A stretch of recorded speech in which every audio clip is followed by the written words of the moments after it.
radio's own show, Behind the Mic.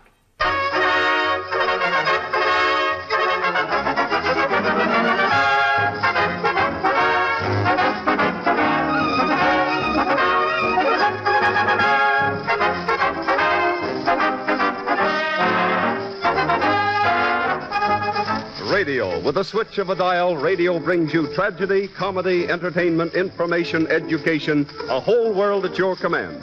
There are stories behind radio, stories behind your favorite program and favorite personalities and radio people you never hear of. Stories as amusing, dramatic, and as interesting as any make-believe stories you hear on the air. And that's what we give you. The human interest, the glamour, the tragedy, the comedy, and information that are behind the mic.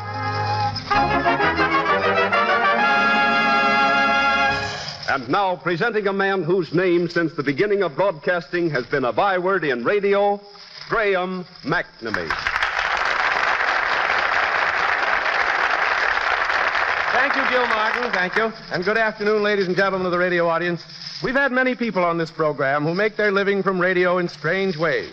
There was, for instance, one man who imitated animals and a young lady who impersonated a multitude of babies on script shows. But our next guest makes her living in radio in a way that tops all of them. And here she is to tell you all about it. Hildegard Halliday.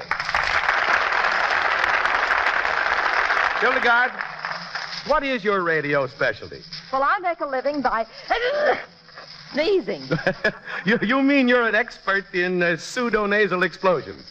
In other words, when a radio director has a character in a script who has a lot of sneezing, he casts you in the part, huh? Well, it certainly seems to work out that way. I've done all kinds of sneezes on the Rudy Valley, Tommy Riggs, Fred Allen, Aunt Jenny, Robert Benchley, and many other programs. Well, do you mind telling us how you're able to sneeze that way at a moment's notice, Hildegard? Oh, I can sneeze like all get out if I just imagine very hard that I have a cold and chill. I see. There's cold in them, there chills.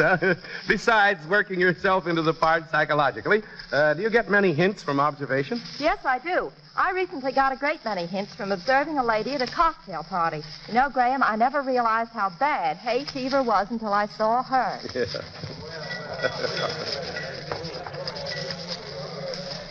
Oh, how do you do, Lulu? Oh, I've got well. Oh, my dear, I've got well at all. Well, it's just the hay fever comes and goes. I really didn't feel like coming here today, but I just thought I should. Oh, no, I'll just stand here and chat with a few people. How do you do, dear? How are you? Oh, I've got well. Oh, I've got well at all. Well, I may look well, but nobody knows how I suffer. You know, I've been thinking so much about you lately. I saw your husband lunching with such a nice-looking woman the other day. Your sister, I suppose? Oh, you don't have a sister. Well, we never know, do we? Oh, Kate! Kate, my dear, I've been wanting to get... I've been wanting to get... I've been wanting to get... Oh, I'm sorry, darling. I can't help it. They're serving martinis around here, and I'm allergic to vermouth. Oh, we start to thing up. I just been wanting to congratulate you on your husband being made a congressman. I hope he doesn't get besmirched. I always say politics is so common, what with letting everybody vote. Oh, I don't know a thing about politics, but I do know what I like. What, dear? Uncle Joe? Oh, he's doing very poorly. We expect to bury him before long. Well, he's lived his life. We never could tell when our own... We never know when our...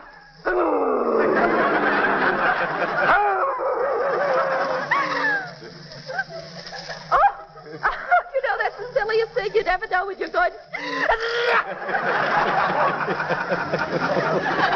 No, my husband's away on one of his trips. Well, I wanted to go away with him, but he said he'd feel better off to have me at home. He said he didn't want anything to happen to me. He knew he'd never find another...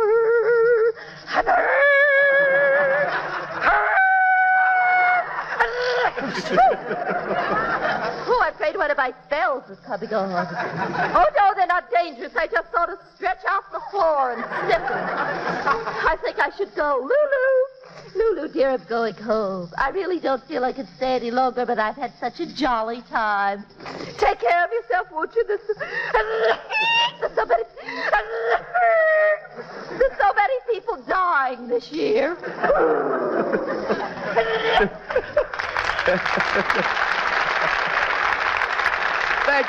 Thank you very much, Hildegard Halliday.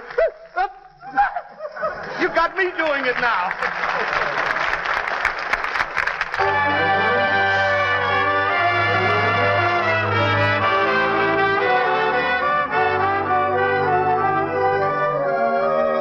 Each week, puzzled, sometimes frightened, sometimes despairing people seek the advice of social expert John J. Anthony on his radio Goodwill Hour, hoping that he will point out a solution of their problems. You have heard him advise them. But here are stories of what happens to these people after they have left Mr. Anthony's program. Stories the radio public never hears. Tonight, for the first time, Behind the Mic brings you the story of the result of Mr. Anthony's advice in what he calls his most astounding case. Mr. John J. Anthony.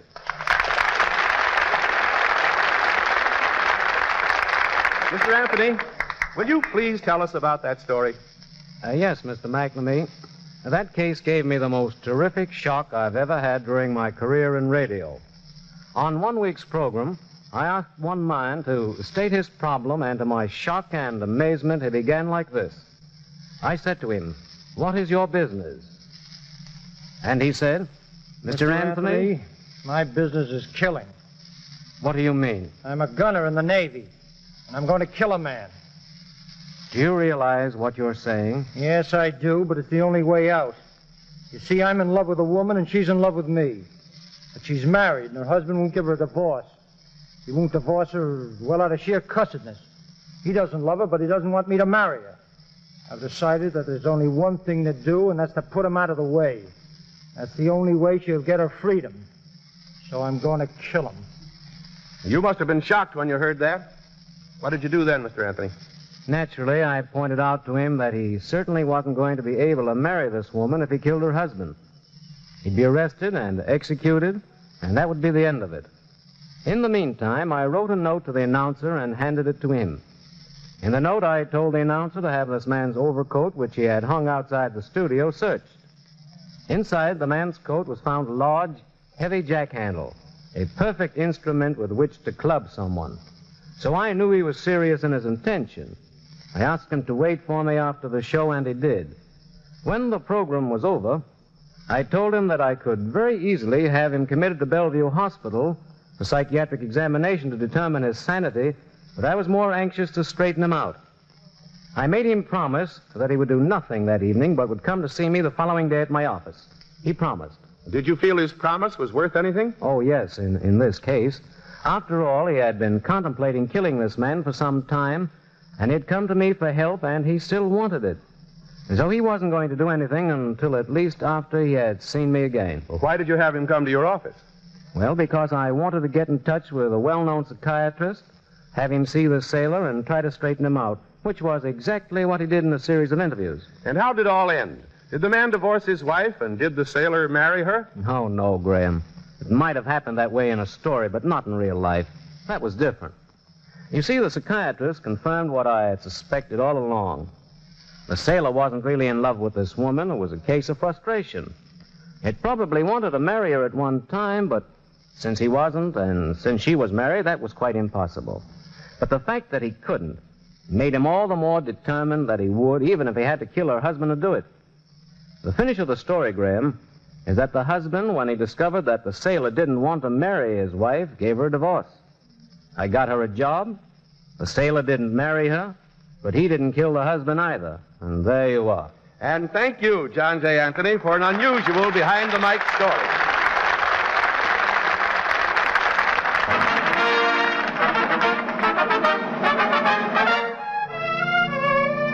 Oddities in Radio, presenting odd little true stories that help make radio sometimes amusing, sometimes exasperating, but always interesting to the people in it.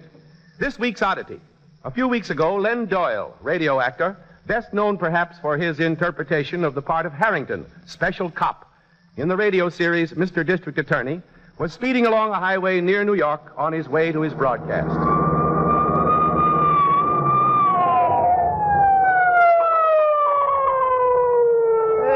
when are you smart guys going to learn you can't go 70 miles an hour out here? Yeah, officer, I was just driving along thinking of my grandmother. I just looked at the speedometer. Baloney, I had you clocked.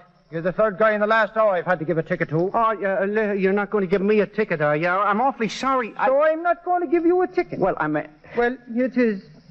Let's see your license number. Yeah. 70 miles an hour.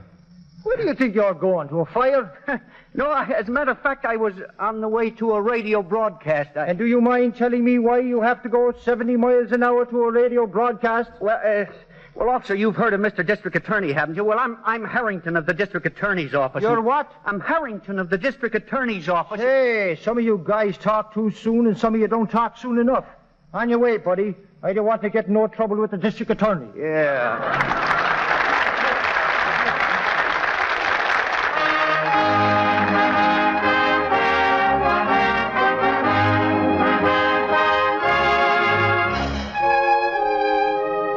Behind the Mic salutes a program you loved. We in radio believe that radio has a tradition of which it can well be proud. A tradition of good programs that linger fondly in your memory. And so each week, we intend to bring you a star or a part of some program you used to hear, a program that you loved. Tonight, Behind the Mic salutes the old RKO Hour. One of the really top-notch programs of 10 years ago was this same RKO Theater of the Air. This was a program that was particularly dear to me because for some time I was its announcer. So come back with us for a few brief moments to 1930 and the RKO Hour with two of its original stars, Georgie Price and Tom Kennedy. The RKO Hour.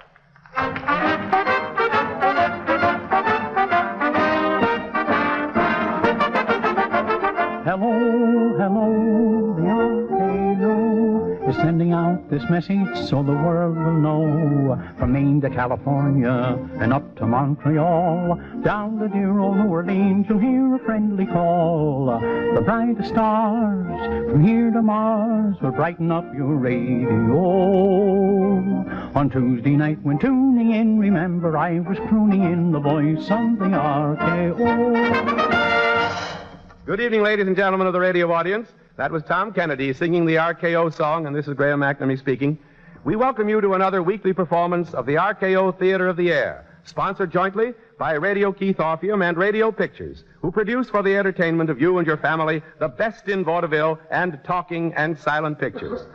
The features are selected each week from among the Army numbering 12,000 artists, headliners and stars, who are now appearing on this great circuit of theaters spreading from Boston to San Francisco and from Ottawa to New Orleans. And now we are pleased to turn over the mic to that rising young star of musical comedy and vaudeville, Jack Benny. Hello again, and thank you, Graham. It's pretty hard for a fellow who's used to working before an audience to face this thing they call a microphone in an empty studio, you know. Say, can you imagine doing this for a living? But thank goodness I'll never have to. Not as long as I got my violin. But enough of this chit-chat. And now a little of the latest gossip from Hollywood, as told by Bill Rainey. Big things are expected of Radio Pictures' next great effort, Street Girl, starring Betty Compton and Jack Oakey, with an unusual musical score written by Sam Stepp and Oscar Levant. Rod LaRoque was wearing old clothes to the studio and was refused admittance by a new gatekeeper. He had to wait until he was identified by an assistant cameraman before being allowed to enter. Bebe Daniels has lost so much weight working on a new all-dialogue picture, Dixiana, that she has to drink a pint of cream a day. Dolores Costello enjoyed a vacation on the water so much that she is reluctant to return to work. George Sidney and Charlie Murray may fight on the screen, but around the studios they are inseparable companions. Now here is a real hot item.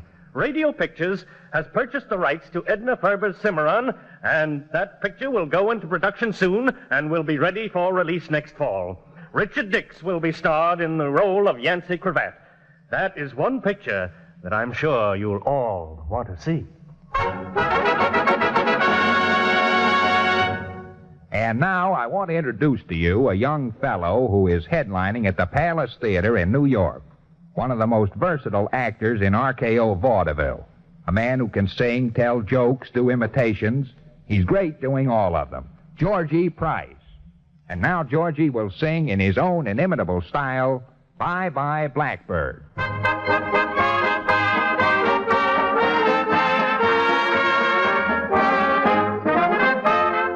pack up all my care, oh, here I go, I'm singing low. Bye-bye, my blackbird, where somebody waits for me, sugar sweet, and so is she. Bye-bye, my blackbird, no one here can love and understand me. And oh, the hard luck stories they all hand me. So make my bed and light the light. I'll be home late tonight. Blackbird, bye-bye. You know, it's really bye-bye Blackbird for me. What do you mean, Georgie?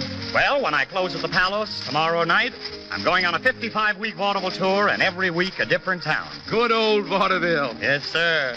If it wasn't for the good old 2 a day, I'd be worried about eating my 3 a day. Georgie, don't tell me the stock market got you, too. Oh, no, I should say not. They didn't get me. I was too smart for them. Well, I'm glad to hear that. Oh, yes. I bought a stock last year. It cost me $168 a share. I looked in the paper this morning. Where do you think it's selling? I don't know. 2 minus. Yeah, but I don't have to worry. I bought mine outright. You know, that's the idea. The idea is to buy them and put them away. That's right. Buy them and put them away. Mm-hmm. I'm afraid they're going to put me away with them. Yes, sir, Graham. I have it all figured out that if I sing 387,472 songs, I'll be exactly even for Goldman Sachs alone. Well, 1930 is a pretty bad year, Georgie. I hear a lot of people complaining. Isn't it the truth? Yeah. A lot of people are complaining this year, but something tells me that in a few years from now, we'll be looking back at 1930 and speaking about it as the good old days. But I'm not worried, Graham. Thank goodness there'll always be vaudeville. So I'll just pack up all my care and woe. Here I go, I'm singing low. Bye-bye, my blackbird, where somebody waits for me, sugar sweet, and so is she. Bye-bye, my blackbird, no one here can love and understand me. And oh, the hard luck stories they all hand me. Make my bed and light the light, I'll be home late tonight. Blackbird, bye-bye. Thank you, Georgie Price and Jack Benny. Next Tuesday at this time, another Radio Keith Orpheum Hour will be presented. Next week, our guests will include that pennant-winning battery of songland, Van and Shanks, Fanny Ward, who is known throughout the world as the Immortal Flapper, the Diving Venus, Annette Kellerman, and that rising young orchestra leader, Rudy Valley and his Connecticut Yankees, now appearing at Keith's Riverside Theater in New York. And so, until next Tuesday evening, we bid you good night as Tom Kennedy sings the Radio Keith Orpheum song. Hello, hello, the RKO is sending out this message so the world will know. From Maine to California and up to Montreal, down to dear old New Orleans, you'll hear a friendly call. The brightest stars from here to Mars will brighten up your radio. Now, if you have enjoyed the show, then why not write and tell us so? The voice of the RKO. Thank you, Georgie Price and Tom Kennedy, for helping to recreate a few moments from a great program.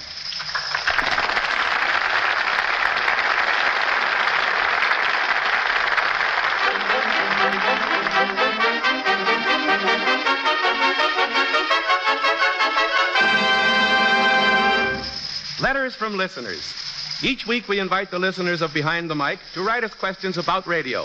And the 3 or 4 we consider to be of most general interest, we have answered on the air by the radio editor of some outstanding newspaper or magazine.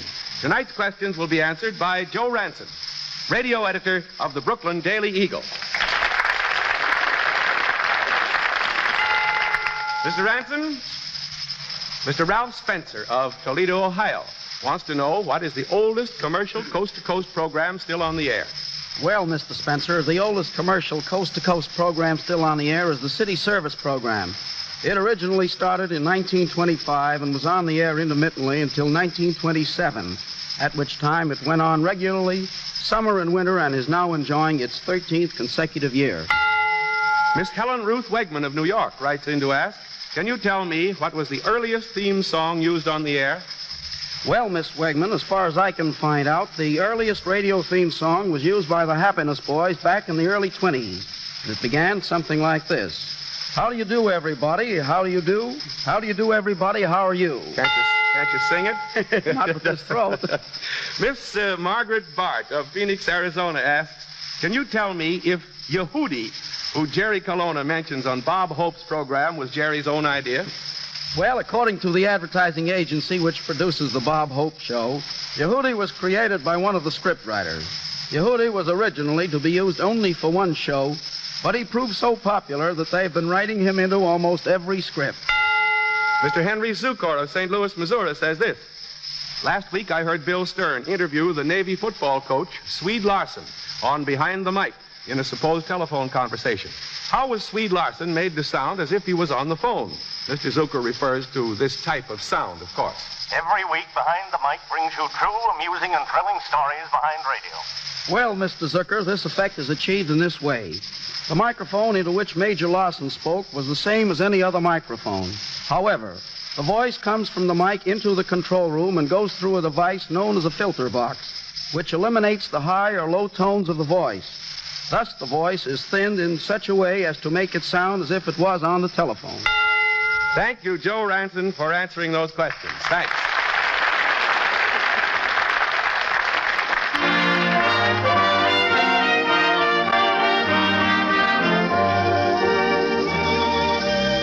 One of the most interesting behind-the-mic stories I have yet heard concerns Haven McQuarrie, who is now on tour with his popular Your Marriage Club program.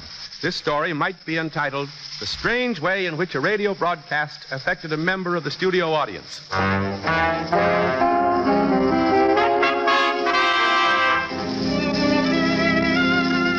A couple of years ago, Haven McQuarrie was presenting his So You Want to Be an Actor broadcast from a theater in the Middle West.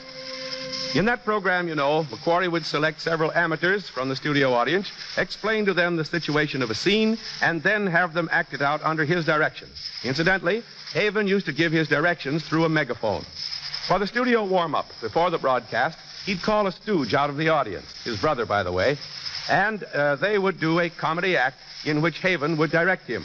The stooge would ball the whole thing up, and in the end, Haven would throw the megaphone at his head. He would duck, and the megaphone would strike a copper plate hanging over the door, making a terrific clatter. Everyone would think the megaphone had hit the stooge and that Haven was crazy. Well, one night, while Haven and his brother were doing their studio warm-up before the broadcast, they were in the middle of their act, and... Now, look, you're getting everything wrong. Here's the situation. You're trying to sneak into your apartment. You know that if you wake up your wife, she's going to sock you with a rolling pin, so you want to be very quiet. Now, open the door quietly. I said quietly. Oh, you mean like this? Oh, forget it. Just come inside. Now, you're closing the door, and you don't want to make any noise. No noise! Oh, all right. I'll try it again. No, I can't stand it anymore. This is the finish. You idiot!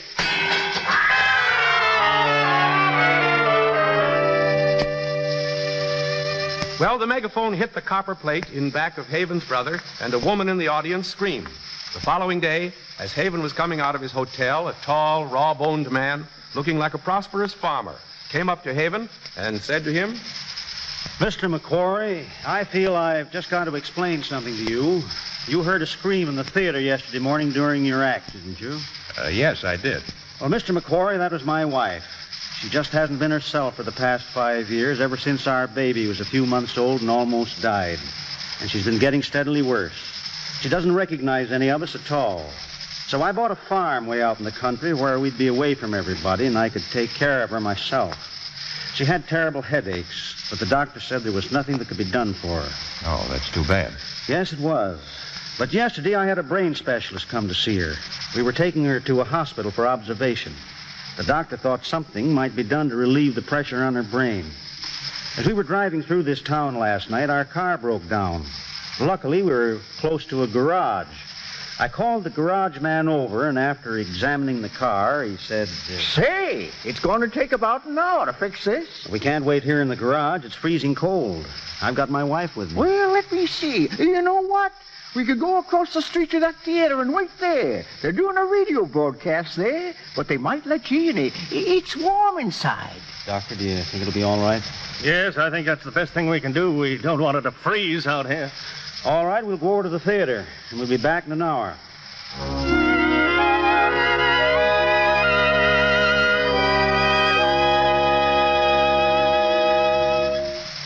We can sit back here, Doctor, in the last row. We'll hear 3 seats right here. You take this one, I'll sit here. That's better.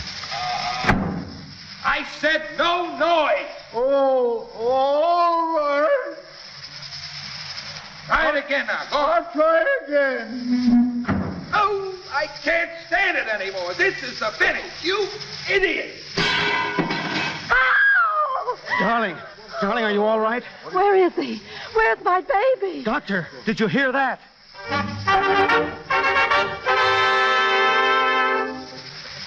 Mr. McQuarrie, that was the first time that she'd asked for our baby in 5 years. The doctor said that the excitement of seeing you almost hit that man had relieved the pressure on her brain, and it won't be long before she's well. And all I can say is, thank heaven the car broke down and you were in that theater.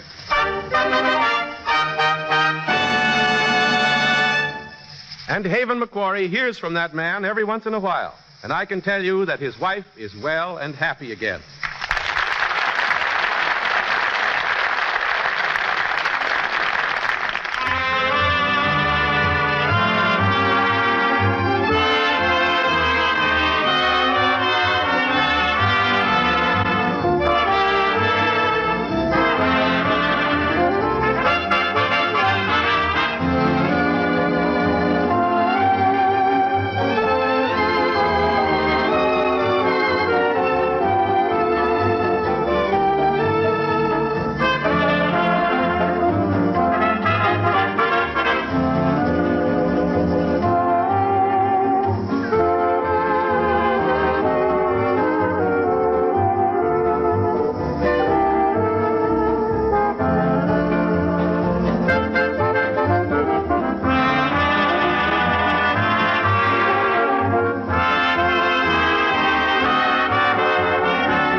Ladies and gentlemen, if you have any question about the inside of radio that you wish answered on the air, write a letter to us. Address it to Graham McNamee, Behind the Mic, National Broadcasting Company, New York City. As many questions as possible will be answered by mail, and those we feel to be of most general interest will be answered on this program. Be sure to listen in next week when we will bring you the unusual story behind one of radio's most popular programs, We the People. Inside stuff about quiz programs, as told by Uncle Jim of Uncle Jim's Question Bee, news commentator John B. Kennedy, and more of the human interest, the glamour, the comedy, and the drama that are found behind the mic. This is Graham McNamee speaking. Good afternoon, all.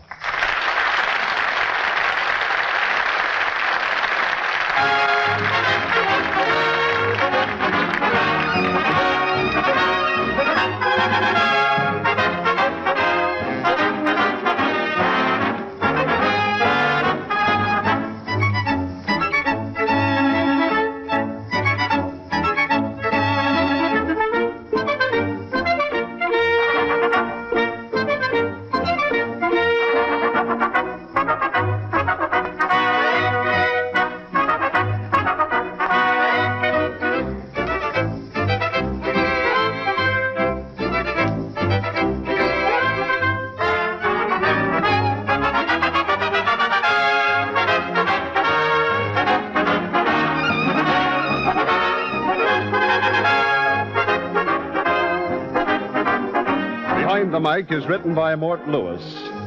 Original music is composed and conducted by Ernie Watson. Jack Benny and Haven McQuarrie were impersonated by Ward Wilson, and this is the National Broadcasting Company.